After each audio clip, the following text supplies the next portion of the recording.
Para analisar esse cenário na Venezuela, a gente recebe Paulo Nicoli, que é doutor em Ciências Sociais pela PUC São Paulo, professor da Casa do Saber e especialista em América Latina. Professor, muito boa noite, seja muito bem-vindo. Rafael e Renata, muito obrigado pelo convite. Boa noite a todos os telespectadores. A gente que agradece, professor. Professor, ao que tudo indica, pelo que a gente tem visto, Nicolás Maduro não vai mesmo deixar o poder. Queria começar te perguntando sobre a posição do Brasil.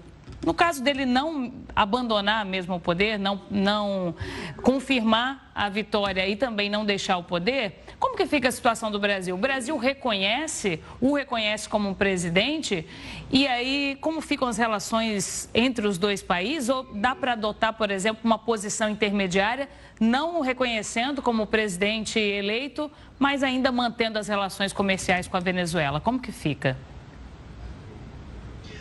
Bom, os cientistas políticos estão bem divididos em relação à postura do Brasil, né? Uma interpretação possível é de que é uma simples adequação ideológica ao regime do Maduro, já que, de fato, uma parte da esquerda é ortodoxa e defende qualquer tipo de regime, mesmo os autoritários. No entanto, há uma outra parte de cientistas políticos que defende a ideia de que a posição do Brasil é a mais cautelosa possível.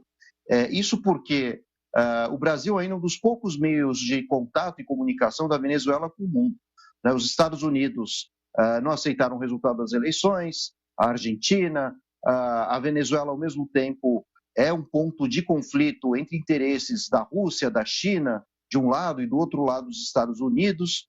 Então, o Brasil funcionaria como um mediador, um intermediador de um diálogo entre oposição e situação internamente na Venezuela, e a gente não pode esquecer que a Venezuela reivindica ainda um território da Guiana como se fosse seu, a partir de um plebiscito esquisito feito no ano passado pelo próprio Maduro para angariar a sua candidatura esse ano. Então, isso é um complicador, porque se a Venezuela tentar invadir de fato a Guiana, o Brasil ainda seria um meio de comunicação, mediador de um eventual conflito. Então, do ponto de vista diplomático, apesar dessa demora do governo Lula em reconhecer ou rechaçar o resultado das eleições, tem se visto, né, pela comunidade internacional, essa postura do Brasil como moderada e capaz de trazer diferentes interesses e campos de diálogo, debate, negociação para esse cenário. É isso que está acontecendo, né? Então, existe essa divisão de interpretação.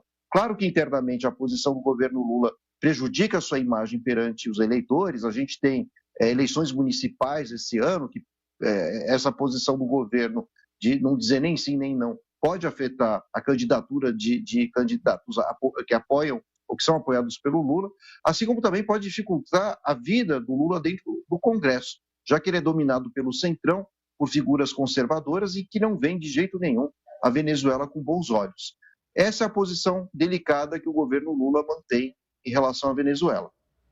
Professor, eu queria um pouco da sua análise para verificar o que aconteceu hoje. Nós mostramos aqui durante a programação o que aconteceu na Suprema Corte da Venezuela, uma imagem muito simbólica, Nicolás Maduro sentado ao lado de outros oponentes e ao lado dele a cadeira que era destinada nesse pedido de auditoria na Suprema Corte, que era do seu principal adversário, estava vazia. De acordo com o próprio partido, ele jamais iria até a Suprema Corte naquele momento, porque ele não acredita nessa auditoria. A gente precisa lembrar aqui que os indicados ali, de acordo com as análises que estamos acompanhando ao longo dos dias, são pessoas indicadas por Maduro e que esse processo ele não é confiável. Quem olha Maduro nesse momento, correndo atrás de uma auditoria para verificar os votos, indo até o Conselho Nacional Eleitoral para dizer que tudo foi feito dentro dos conformes, é uma figura muito diferente do processo eleitoral, que cassou algumas candidaturas, principalmente, como vimos com Corina Machado, os principais opositores naquele momento. O senhor consegue analisar que, nesse instante, ele tenta passar uma imagem que é uma pessoa a favor da democracia e que tenta provar ao restante do mundo que a eleição foi justa, apesar de não permitir que as principais agências verificadoras dos processos eleitorais verificassem o que realmente aconteceu? É uma espécie de teatro?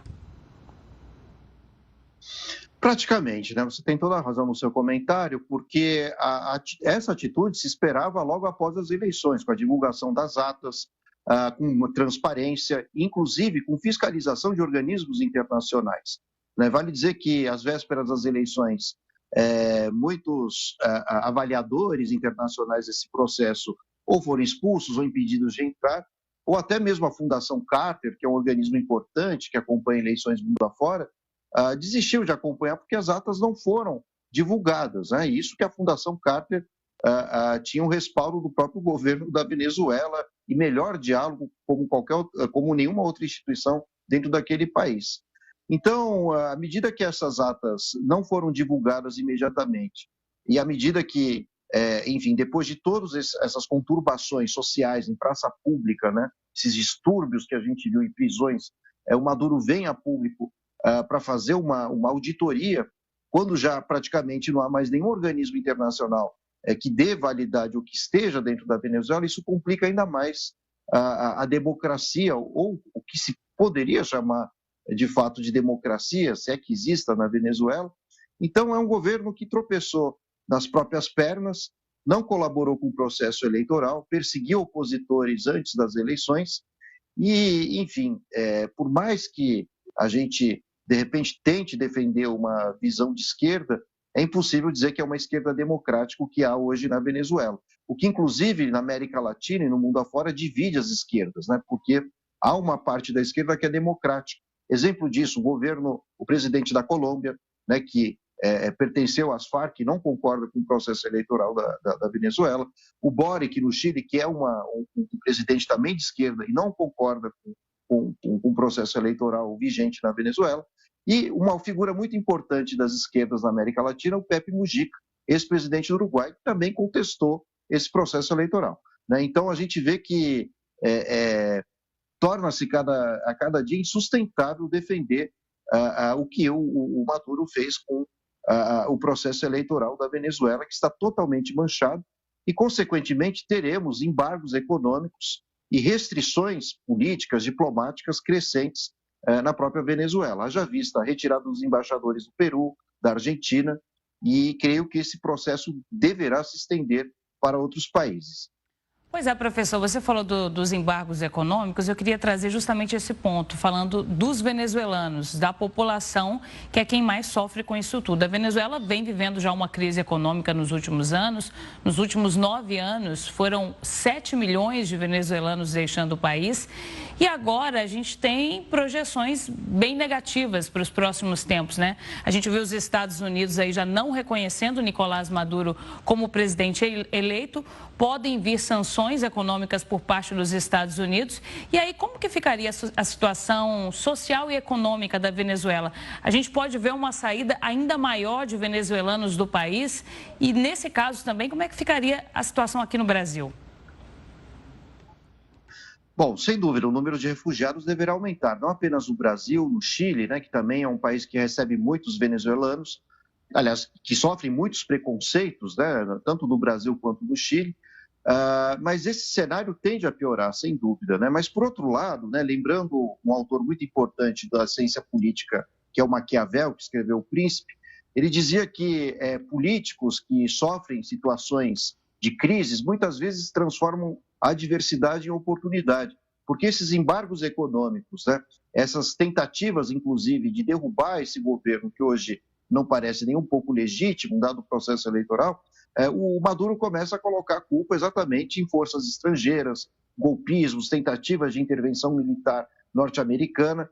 Então, isso acaba sustentando a sua base política no interior da Venezuela, né? Como eu disse, transformando uma desvantagem numa oportunidade. E o próprio Maduro tem se pronunciado dessa forma após a eleição, né? Dizendo que existe uma conspiração internacional tentando derrubá-lo, e que ele vai tentar manter o poder a todo custo. Anunciou, inclusive, na terça-feira, uma nova fase da Revolução Bolivariana.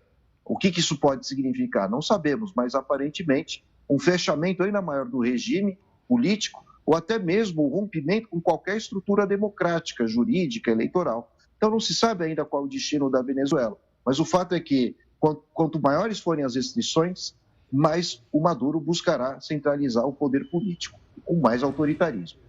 Professor, foi um prazer recebê-lo aqui. Essa semana a gente vem levando ao público um maior número de informações, também essas análises, para que a gente consiga caminhar o mesmo passo e entender tudo o que acontece na Venezuela. Muito obrigado por nos atender. Eu agradeço a oportunidade e excelente final de semana a vocês.